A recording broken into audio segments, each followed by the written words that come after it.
Hello എല്ലാവർക്കും നമസ്കാരം. ഇന്നൊരു അടിപൊളി വീഡിയോ ആയിട്ടാണ് വന്നിരിക്കുന്നത്. അടുക്കളയിൽ എല്ലാവർക്കും ഉള്ളൊരു പ്രശ്നമാണ് ഈ പാത്രം വയ്ക്കുന്ന ഭാഗത്തൊക്കെ കറ വന്നിട്ട്.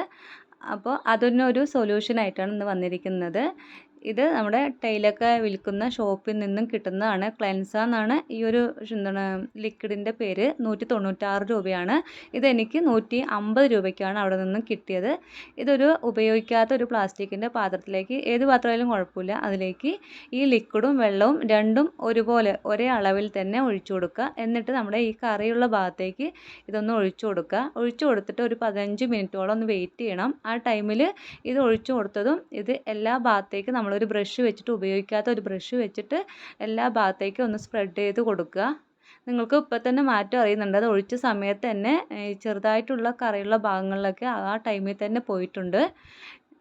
അപ്പോൾ ഇതൊന്ന് എല്ലാ ഭാഗത്തും ഒന്ന് ആക്കി വെച്ച ശേഷം നമുക്കൊരു ഗ്ലൗസ് ഇട്ടിട്ട് ഇതുപോലെ ഒരു സ്റ്റീലിൻ്റെ സ്ക്രബ്ബർ ഉപയോഗിച്ചിട്ട് വേണം ഇതൊന്ന് ഉരച്ചെടുക്കാനായിട്ട്.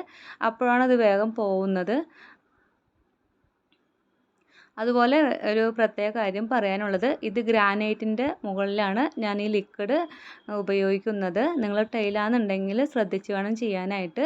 ഞാൻ ബാത്റൂമിൻ്റെ ടൈലിൽ ഇത് ഉപയോഗിച്ചിരുന്നു. ബാത്റൂമിൻ്റെ ടൈലിൽ ഒരു കളർ ചേഞ്ച് വന്നിട്ടുണ്ട് ഇത് ഒഴിച്ച സമയത്ത്. അത് ഈ ലിക്വിഡിൻ്റെ പവർ അത്രത്തോളം ഉള്ളത് കൊണ്ടാണ്. അതുകൊണ്ട് നിങ്ങൾ കൗണ്ടർ ടോപ്പ് ടൈലാണെന്നുണ്ടെങ്കിൽ ആദ്യം ഏതെങ്കിലും ഒരു ചെറിയൊരു ഭാഗത്ത് ഒഴിച്ചു നോക്കിയിട്ട് കളർ ചേഞ്ച് വരികയാണെങ്കിൽ ചെയ്യണ്ട. അല്ലാന്നുണ്ടെങ്കിൽ മാത്രം ബാക്കി എല്ലാ ഭാഗത്തേക്കും ഇത് ഒഴിച്ചിട്ട് ചെയ്താൽ മതി.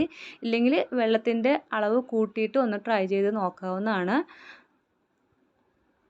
അവർ തരുമ്പോൾ തന്നെ പറഞ്ഞിരുന്നു, ഒരുപാട് കറിയുണ്ടെന്നുണ്ടെങ്കിൽ ആദ്യം കുറച്ച് വെള്ളം ഒഴിച്ചിട്ട് ഒന്ന് ട്രൈ ചെയ്ത് നോക്കുക. എന്നിട്ടും പോയില്ല എന്നുണ്ടെങ്കിൽ വെള്ളം ഇല്ലാതെയും ഒന്ന് ട്രൈ ചെയ്ത് നോക്കാൻ പറഞ്ഞിരുന്നു. ഞാൻ ആദ്യം ബാത്റൂമിൽ ഉപയോഗിച്ചുകൊണ്ട് ബാത്റൂമിൽ കളർ ചേഞ്ച് വന്നപ്പോൾ പിന്നെ ഞാനിത് അവിടെ ഉപയോഗിക്കാൻ നിന്നില്ല. അതുപോലെ പാത്രം കഴുകുന്ന സിങ്ക്, ഗ്യാസ് സ്റ്റൗവ്, ഇതൊക്കെ സ്റ്റീലിൻ്റെ ആണെങ്കിൽ അതിലും ശ്രദ്ധിച്ച് വേണം ഒഴിക്കാനായിട്ട്. ഞാൻ ഒഴിച്ച സമയത്ത് അതിൻ്റെ ഒരു കളർ ചേഞ്ചും മാറിയിരുന്നു. ഗ്രാനൈറ്റിൽ മാത്രമാണ് ഇതുപോലെ കളർ ചേഞ്ച് മാറാതിരുന്നത്. ഒരു കുഴപ്പം ഉണ്ടായിരുന്നില്ല. അതുകൊണ്ട് നിങ്ങൾ ടൈലിലും ഗ്യാസ് സ്റ്റൗവിലൊക്കെ നിങ്ങൾ ഈ ഒരു ലിക്വിഡ് ഒഴിക്കുകയെന്നുണ്ടെങ്കിൽ വെള്ളത്തിൻ്റെ അളവ് കൂട്ടിയിട്ട് ഒന്ന് ചെറിയൊരു ഭാഗം മാത്രം ഒഴിച്ചു കൊടുത്തിട്ട് നോക്കുക. എന്നിട്ട് കളർ ചേഞ്ച് മാറില്ല എന്നുണ്ടെങ്കിൽ മാത്രം ട്രൈ ചെയ്ത് നോക്കിയാൽ മതി.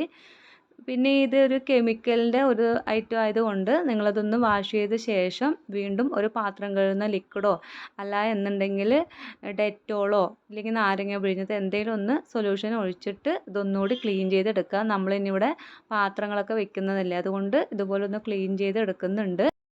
ഞാൻ യൂട്യൂബിലൊക്കെ ഒരുപാട് ഇത് കറ പോകാനായിട്ടുള്ള ഓരോന്ന് അവർ ചെയ്യുന്നത് കാണുമ്പോൾ, ബേക്കിംഗ് സോഡ വെച്ചിട്ടും നാരങ്ങ വെച്ചിട്ടൊക്കെ ചെയ്യുന്നത് കാണുമ്പോൾ അതൊക്കെ ഇവിടെ ട്രൈ ചെയ്ത് നോക്കിയാണ് കേട്ടോ. പക്ഷേ ഒരു മാറ്റം ഉണ്ടായില്ല എന്നുള്ളതാണ് സത്യം. പക്ഷേ ഈ ലിക്വിഡ് നിങ്ങൾക്ക് കണ്ടാൽ തന്നെ മാറ്റം അറിയുന്നുണ്ട്. നമ്മൾ ഈ ഗ്രാനൈറ്റ് എങ്ങനെയാണോ ഫ്രഷ് പീസ് വെക്കുന്നത് അത്രത്തോളം ഇത് ക്ലിയറായി വന്നിട്ടുണ്ട്. നേരത്തെ കണ്ടതുപോലെയല്ല, വളരെ വൃത്തിയായിട്ടുണ്ട്. അപ്പോൾ എല്ലാവരും ഇതുപോലെ വീട്ടിലൊക്കെ കറയുണ്ട് എന്നുണ്ടെങ്കിൽ ഇതുപോലെ ട്രൈ ചെയ്ത് നോക്കുക. ഞാൻ പ്രത്യേകിച്ച് പറയുന്നുണ്ട്, ടൈലിൽ നിങ്ങൾ ചെയ്യുകയാണെങ്കിൽ ശ്രദ്ധിച്ച് വേണം ചെയ്യാനായിട്ട്. ഇത് ഞാൻ ഗ്രാനൈറ്റിൻ്റെ മുകളിലാണ് ചെയ്തിരിക്കുന്നത്. വീഡിയോ ഇഷ്ടപ്പെടുകയാണെങ്കിൽ ചാനലൊന്ന് സബ്സ്ക്രൈബ് ചെയ്യുക, ലൈക്ക് ചെയ്യുക, ഷെയർ ചെയ്യുക. Okay, all by.